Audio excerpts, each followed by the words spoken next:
Hello guys, good afternoon. Ayan, update tayo dito sa Qatar. Ang lakas ng hangin ngayon dito sa Qatar, 6 p.m. Ayan, lakas ng hangin, kung marinig nyo.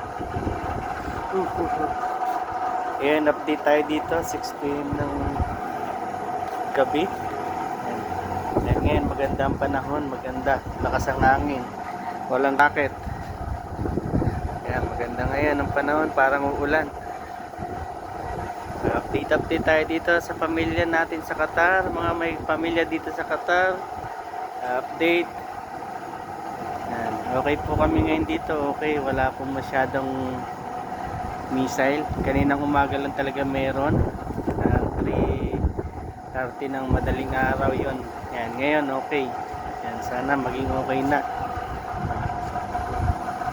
Yan, so may mga pamilya dyan dito sa Qatar, nasa Pilipinas na nag-aalala sa kanyang mga pamilya dito sa Qatar.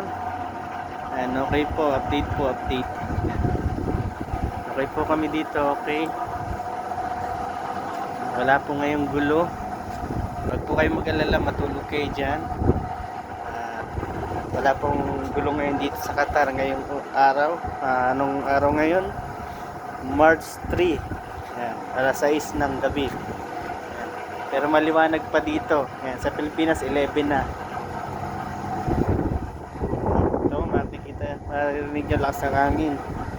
Lakas. Lakas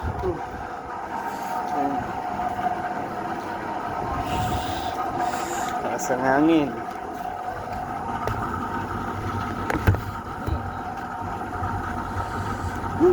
Lakas ng hangin. Nakikita nyo, isiliparan. Pero ngayon, okay, wala. Okay, salamat sa Diyos. Sana maging ganito lagi. Sana mag-open ang airport. Ayan guys, ito lang yung update ko sa inyo. Okay po ngayong araw, ngayong gabi, okay. Sana wala nang gigising sa amin sa sabog dito. Okay, ilayo nyo po sa amin yung mga missile. At sa may mga drones, yan, ilayo nyo po sa amin. Okay, huwag sana kami matamaan dito. Yan, doon lang sana sa US sa Navy, huwag dito sa amin, sa mga resident. Yun na lang. Okay guys, hanggang dito na aking update. Lakas ng lamig dito.